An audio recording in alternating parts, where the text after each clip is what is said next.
In the late 20th century, the Church witnessed what appeared to be a peculiar and novel phenomenon.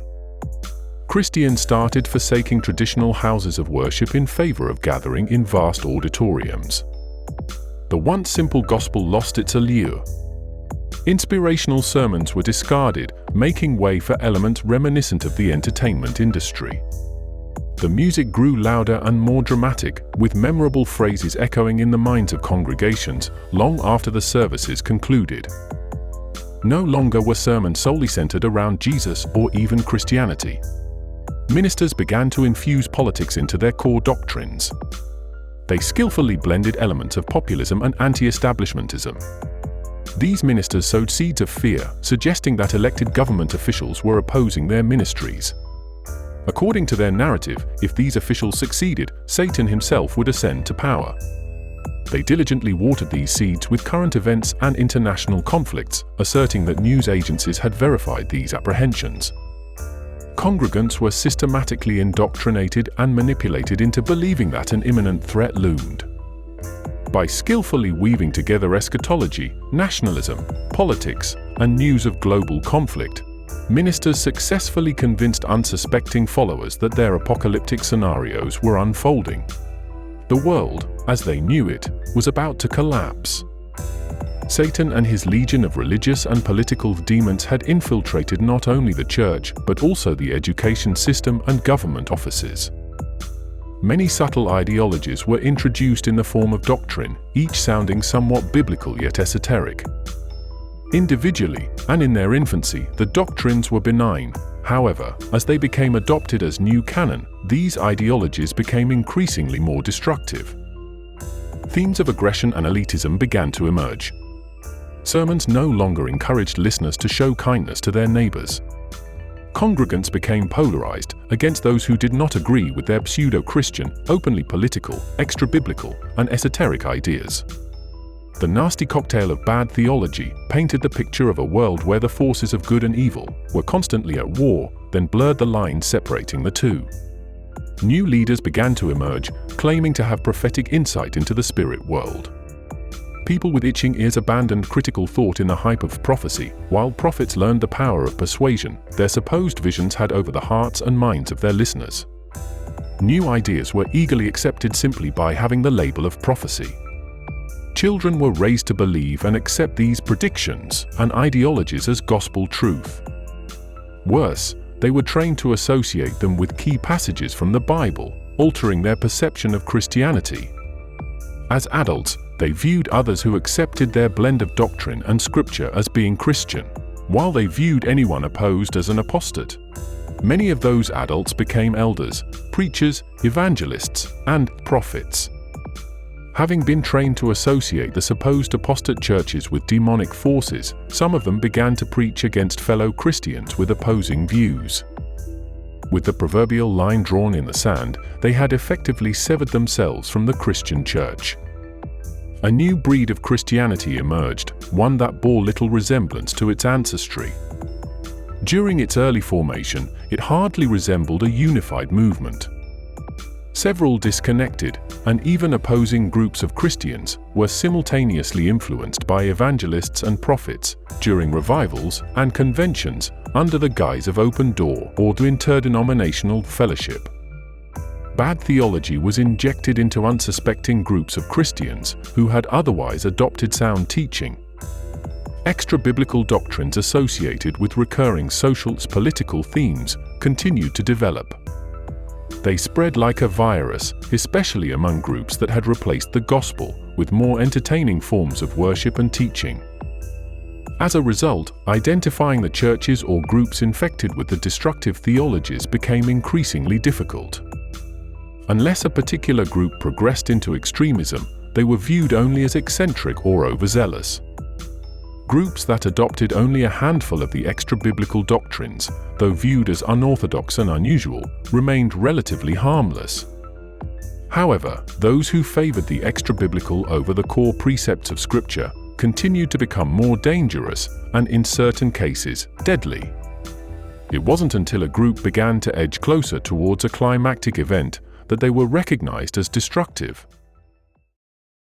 Due to the disconnected and unstructured nature of the movement as it formed, Christian historians struggled to understand the connection between groups that had become isolationists or displayed unhealthy characteristics. Even after a particular group developed into a destructive cult and came to a tragic end, sparking legal, criminal, and historical investigations, the connections to the ideological framework were often overlooked. Since some core doctrines had shifted after the central figures of the destructive groups severed themselves from their respective denominations of faith, it was mistakenly assumed that the destructive qualities came after the separation. The underlying architecture of bad theology that enabled the destructive central figures was overlooked. It wasn't until years later that examiners of the movement began to notice patterns and similarities between individual groups. Many leaders of the movement were very charismatic, though only some had emerged directly from the charismatic movement.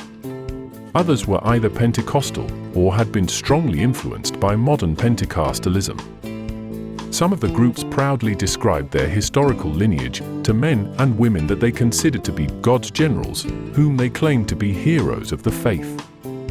Others, aware that some of the people classified as generals were unsavory characters, unethical and even criminal, tried to conceal their lineage from congregants and especially from outsiders.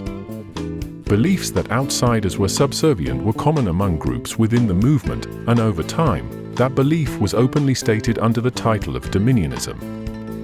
Elements of the political ideologies that had fused with Christianity became very evident within the movement when leaders began proclaiming the Seven Mountain Mandate.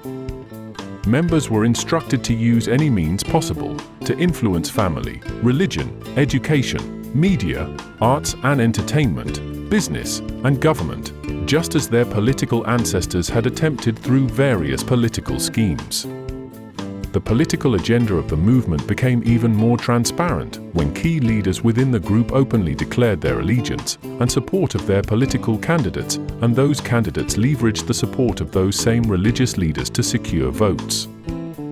Eventually, the movement was given the title New Apostolic Reformation, a term coined by one of the early influencers of the group, C. Peter Wagner.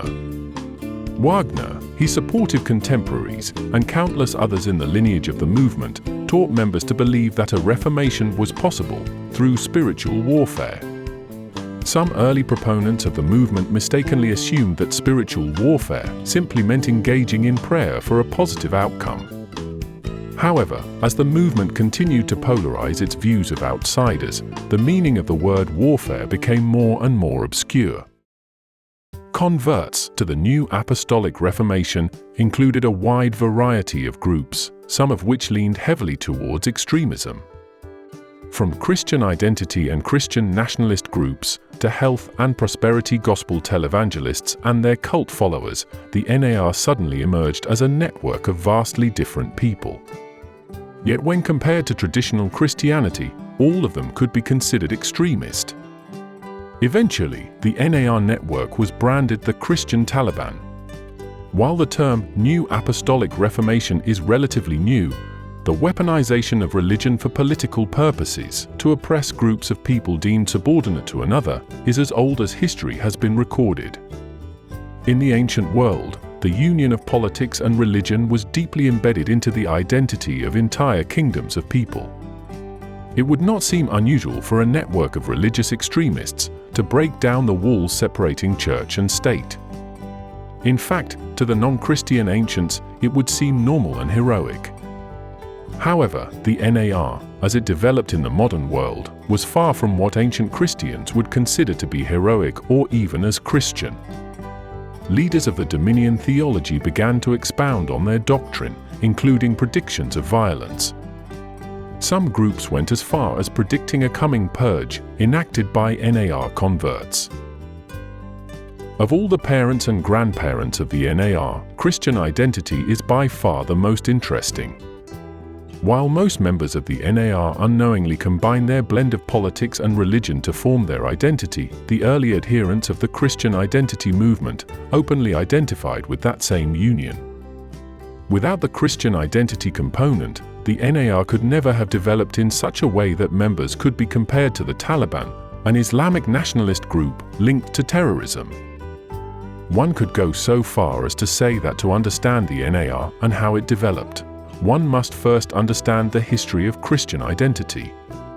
And while the history of identity itself is somewhat exclusive to the racial and cultural issues of the United States, its predecessor, British Israelism, was not. For a look inside the mindset of an elitist group such as the NAR, that, while claiming to be Christian, viewed other Christians as subordinate or inferior, one must go back in time to Scotland, when Robert the Bruce fought to restore Scotland to an independent kingdom.